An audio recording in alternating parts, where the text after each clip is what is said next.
Paráda, přátelé, já se jmenuji Kuba Houba a vítám vás u dalšího kecacího videa od stolu. Takovéto videa bych chtěl vydávat každý týden.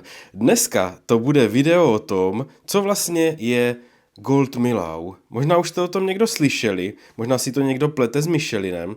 Je to něco, bych řekl, podobného. Je to taky gastroprůvodce a já vám řeknu, v čem se od Michelina liší a taky, jak ho můžete vy používat, abyste našli super podniky, v kterých se můžete dobře najíst. Kromě toho teda, že můžete jezdit do restaurací podle mě, tak můžete využít i tohodle průvodce. A za mě je to super, takže pojďme spolu na to, pojďme si to vysvětlit a pojďme se taky podívat, které podniky se tady v tomto průvodci v našem okolí nachází.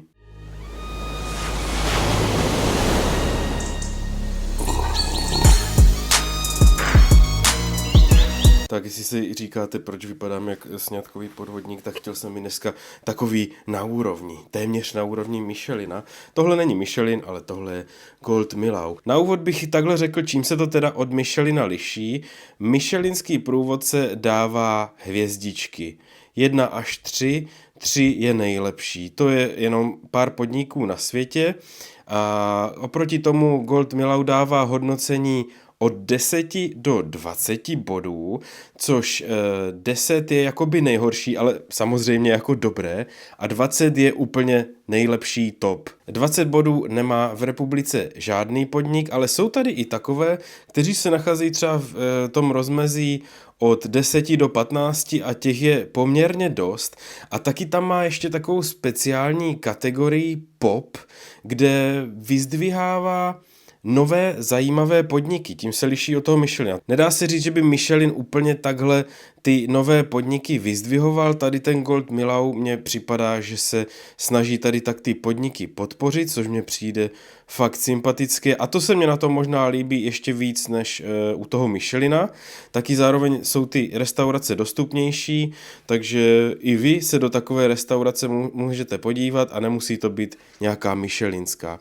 Michelina teďka dali třeba v restauraci La Villa ve Zlíně, tam se možná někdy podíváme, někdy spolu uchutnáme, ale Gold Millau je třeba i v Uherském Hradišti, tady kousek od nás a mají to tam konkrétně, myslím, že víc než 2 podniky. V roku 1965 byl tady tento průvodce založen 2 francouzskými novináři a od té doby úspěšně funguje až doteď, ale pozor, v Česku se tady tento průvodce objevil teprve v lednu 2025, takže je to úplná novinka, nebo v podstatě rok staré. Tady toho průvodce může využívat každý. Mrkneme teďka na jejich stránky a já vám ukážu, jak je to snadné. Stačí, když si do Google zadáte Gold Millau. Takže já už jsem teďka na jejich stránkách a hned se mně objevil takový vyhledávač. Můžete si tady vyhledat úplně cokoliv. Jo? Můžete si tady vyhledat třeba jméno kuchaře, jméno podniku, město. Já to nejradši dělám tak, že si zobrazím tu mapu, ale ještě tady máme to prostřední a to jsou možnosti. V možnostech si můžete filtrovat podle hodnocení, což jak vidíte, 19 až 20 nemá nikdo. 5 čepic. Ještě jsem zapomněl. Ještě jsou tam, přátelé, čepice. Ty čepice, jak můžete vidět tady na tom hodnocení, se udělují až od hodnocení 11 a výše. To nižší hodnocení má 1 čepici, to nejvyšší má 5 čepic. U té kategorie pop a 11 a nižší se ty čepice neudělují. Takže tady si můžeme zatrhnout třeba, jo, které ty restaurace my chceme najít, co nás zajímá. Mě celkem dost zajímá třeba ten pop, jo, takže nebudu to ještě teďka zatrhávat, podívám se na ty další odrážky. Tady si můžete zatrhnout, co všechno chcete, aby v té restauraci bylo, jak by vám to vyhovovalo, jo? Jestli chcete mít bezbariérový přístup, dětský koutek, dobíjecí stanici na telefon, tam třeba dobit klímu, mazlíčci vítání, parkování, terasa, zahrada, což je za mě úplně super. Konkrétně mně to přijde super třeba u toho dětského koutku, u toho bezbariérového přístupu a u těch mazlíčků, jo, protože jak víte třeba, že tam můžete jít s pejskem nebo nemůžete, tady vám to ten průvodce řekne, to je úplně super. Kuchyně, jo, tady si vyberete, co chcete, nevím, třeba pizzerie tady máte, jo, mezinárodní, můžete si vybrat cokoliv, havajská, tady dokonce čínská, třeba tady nahoře. Pak tady služby dokonce, že mají třeba dětské menu, nebo dělají branče, rozvozy, oběd, večeři, super, úplně super. Pak tady ten výběr je Czech Specials nebo Hvězda sládků. A pak tady máme region, tady si můžete vybrat kraj. Tak to je asi všechno, co se týče toho filtrování. A my se teďka mrkneme na ty podniky v našem okolí, co tam jsou. Dáme si tu kategorii pop, která mě fakt zajímá. Jo? Dáme filtrovat a teď už dáme jenom zobrazit mapu a už to vidíte. Jo? Mapa České republiky. A tady se můžeme mrknout teda, jaké ty podniky tam jsou v našem okolí. Já teďka jsem Uherské Hradiště a okolí a tady se můžete vidět, že v Uherském Hradišti jsou 2 podniky, které jsou v průvodci Gold Milau a jeden z nich je Narcis Ritual, což je pop teda.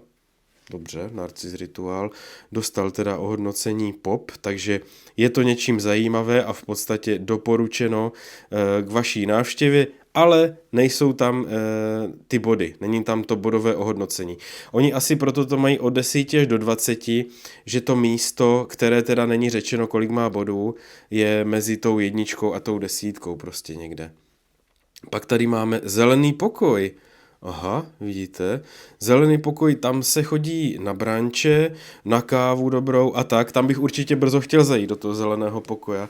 Má to jeden můj známý, to s tím jako nemá co dělat, ale už se tam fakt dlouho chystám, takže Zelený pokoj můžete očekávat brzo.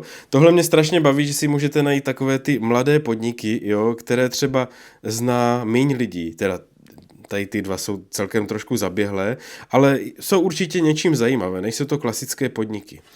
Pak tady máme moji oblíbenou pizzerii, přátelé, to já už jsem věděl dopředu, v Dolních Bojanovicích tady Perla pizza, jo, zase je v té kategorii pop, takže nemáme tam hodnocení, ale je doporučená jako zajímavé místo na jídlo. Tam jsme teda byli, jestli jste to video neviděli, mrkněte na moje videa a můžete se na to podívat. Bojkovice tady máme. Kopanice, co to je za podnik? Sezónní bistro na kopci. No často tady bývají tady ty sezónní věci nebo ty bistra. Tam jsem ještě nebyl, to mě celkem láká. Myslím, že někdo z vás už mě to psal do komentářů, takže tam se určitě taky někde podívám. Myslím, že v Bojkovicích jsem ještě žádné video neochutnával, takže uvidíme.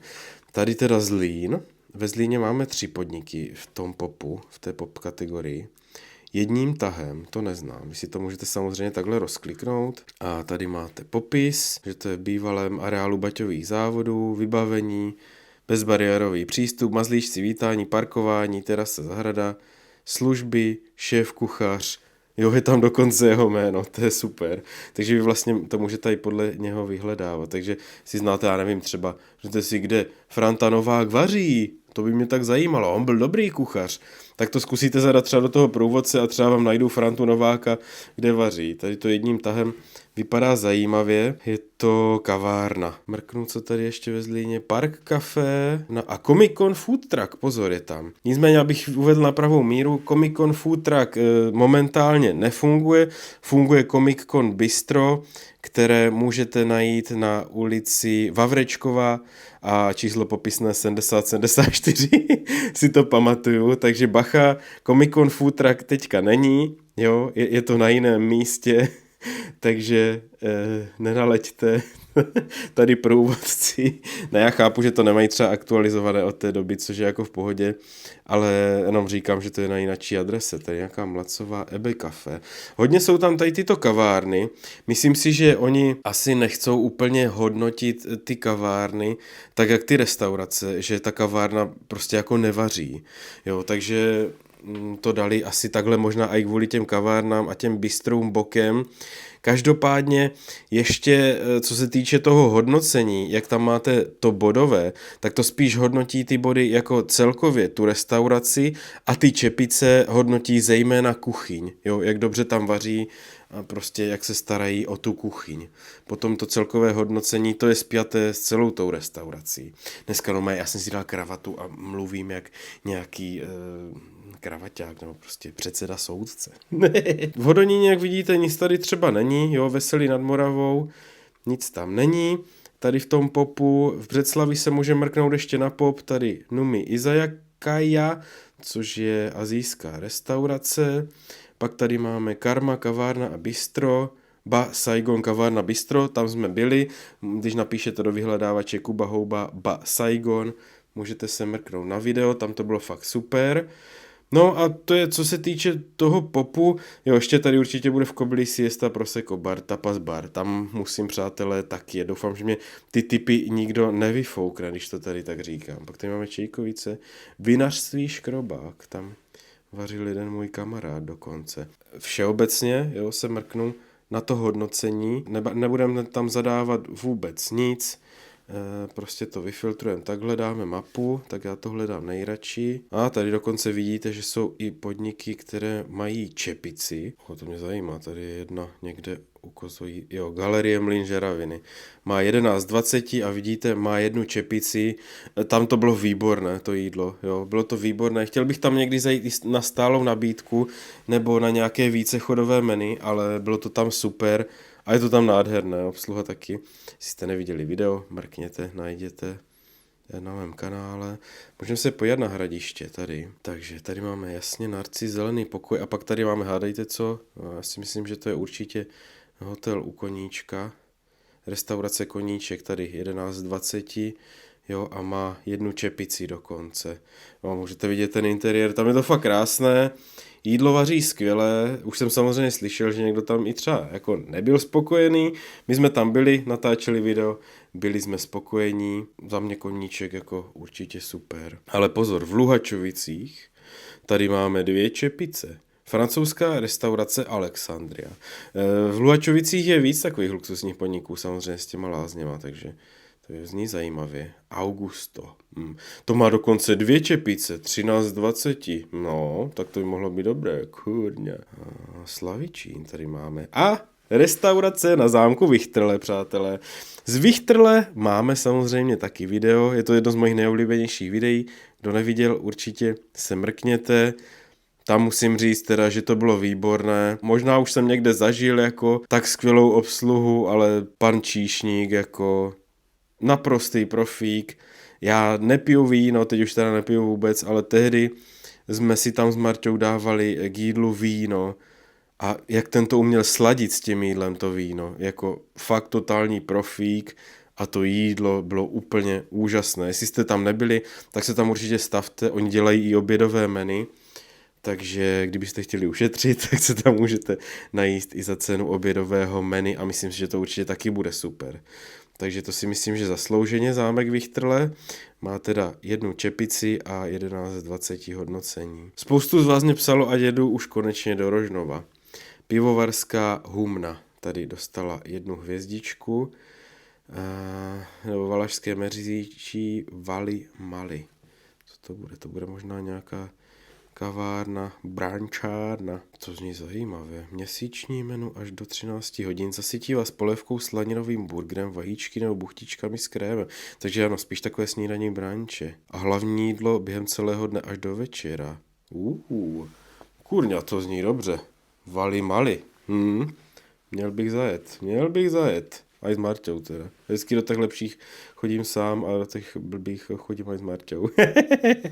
Mě to vždycky vyčítá. Vždycky se mluvíš do nějaké jídelny a pak si sám jedeš na nějaký výšprc. Líbí se mě na tom, že se na to může podívat každý. Dívejte, tady u pana domácího má 1 čepici, 12,5 z 20. Super, to znám, samozřejmě stejky. Já tam určitě někdy zajdu, přátelé, ale já se prostě bojím, že ty stejky nedokážu ocenit. Bystrotéka Valachy, 11,20, 1 čepice, ta je super, tam jsme taky natáčeli. A pak tady La Villa 2 čepice, 13 z 20, ta byla oceněná teda taky Michelinem, no. Ti mají měsíc dopředu teďka vyprodané, ale asi se tam přihlásím, že byste tam chtěli podívat.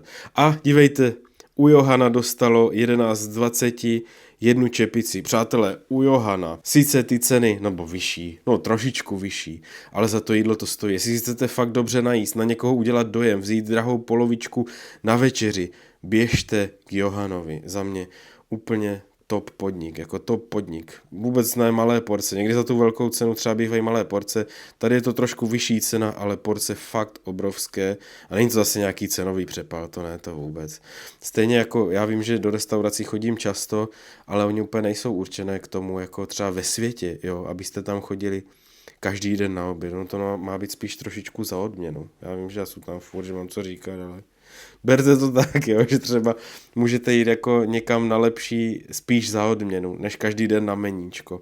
Ale já to chápu. Ty meníčka jsou tady tak levné, že se kolikrát ani nevyplatí vařit. Luhačovice Zlín nabité, přátelé. Hodoníně tady nevidím nic.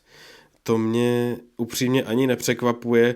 Každopádně bych tam určitě dal LV Goodies, jo. Protože v Bojanovicích mají tu Perla pizzu, tak v Hodoníně bych určitě dal LV Goodies, takže jestli se někdo dívá z tohoto průvodce, tak LV Goodies Bistro 100% myslím, že sem patří minimálně do té kategorii toho popu. Tam jako 100%, takže to tam zařaďte. Nebo jak chcete, nevím, no. Víte co, můžeme se pojet ještě na Brno. Já bych tam dal normálně do toho popu Tonyho Bistro. Couples Bistro, pop, to tam dejte samozřejmě ještě taky. Montebu, Tivoli, Madama Kristýna, Bistro Fleck, tam jsme byli, je to v popu, mega super. Tam jsme byli s Tonym, restaurant Passage, tady kavárna Bistro Bronzo, Firko, Bonjour Vietnam, tam jsme byli 10,5 z 20, to znamená, že nemá čepici, čepice se dává až od 11. Za mě super, taky super Ázie. Hatsu restaurant, Bůček, popu, Zaza je tam taky v popu. Ještě tady zkusíme vyfiltrovat úplně ty nejlepší podniky. Jak vidíte, 19 až 20 v Česku nemá žádný podnik takové hodnocení, ale jsou tady takové, které mají třeba 17 až 18,5 a ty jsou jenom v Praze teda. 3 podniky v Praze, jeden z nich je tady teda v Vysokém Újezdě. Restaurant Papilio.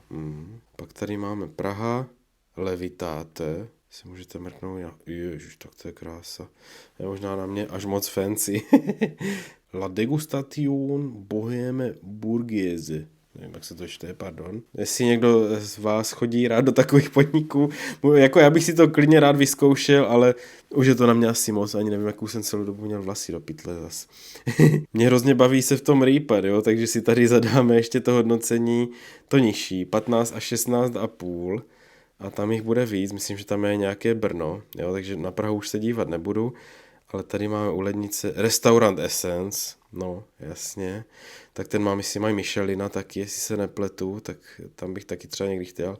Ten má 3 čepice a 16,5 z 20, to je mazec. A pak Brno, Borgo Agnes, jo, to už jsme se dívali. Tak to by bylo všechno, přátelé, mně to přijde úplně super, tady tento průvodce. Každý se na něho může podívat, je to rychlé, jo, vyfiltrujete si, co chcete, nebo se mrknete na mapu, co je blízko u vás, a za mě to prostě PDD. Tohle není žádná propagace, nějak s nima nespolupracuju, ale přijde mi to super, hlavně to, že tam mají ten pop, jo, že podporují ty mladé nové podniky nebo ty zajímavější podniky, jo, že to nemusí být nějaká dražší honosná restaurace, ale i nějaký takový sympatický malý podnik. Tak jo, přátelé, to by bylo pro dnešek všecko. Já doufám, že se vám video líbilo, mě to moc baví, tady tyhle kecací videa. Chtěl bych jich dělat víc, takže doufám, že se budou líbit i vám. Chtěl bych jich natáčet taky pro vás každý týden. Jak jsem říkal minule, nemusí to být pokaždé nějaká ta reakce na ty špatné restaurace, ale může to být i něco v tomhle smyslu, jako to bylo dneska. Myslím si, že teď se to tak jako trošku vyrojilo na tom internetu, to hodnocení Gold Milau a většina lidí ani neví vlastně, co to znamená nebo jak funguje to hodnocení, takže jsem to chtěl takhle osvětlit. Doufám, že to bylo pro všechny srozumitelné a já se s váma chci už jenom rozloučit a poprosit vás o like, odběr a komentář, jestli třeba používáte tady tohoto průvodce, po případě třeba jestli používáte jiné, jako je třeba gastromapa Lukáše Hejlíka nebo něco podobného, to já taky občas používám. Buďte hlavně zdraví, mějte se krásně, už nás čeká za chvilku jaro, přátelé, strašně moc se na něho těším. A kdybyste chtěli podpořit moji tvorbu, tak budu moc rád, když se stanete členem mého YouTube kanálu, kde bych teďka chtěl vydávat pravidelně videa navíc pro členy. Bude to začínat videem ze jednoho steakhouse v Trenčíně, kde to byl tak trošku fail, ale zase něco tam bylo aj dobré. A toto video bude pouze pro členy. Ty videa pro členy budu dělat hlavně proto, že se těm svým nejvěrnějším fanouškům vám chci odvděčit. Samozřejmě jsem vděčný i těm, co lajkujou, sdílejí, napíšou komentář. To pro mě znamená taky opravdu hodně, ale když už si to ti členové platí, tak aby tam prostě za to měli nějaký content navíc. Takže tak jsem se rozhodl a chtěl bych ty videa dělat 2 až 4 v měsíci. Ty 2 budou 100%, možná budou až 4, nemusí to být po každé video z restaurace, kde jsme třeba nebyli spokojení, může to být nějaké video ze zákulisí, nějaký prostě bonus. Mějte se krásně, Kuba Uba se loučí, čau, perede, uvidíme se u další ochutnávky.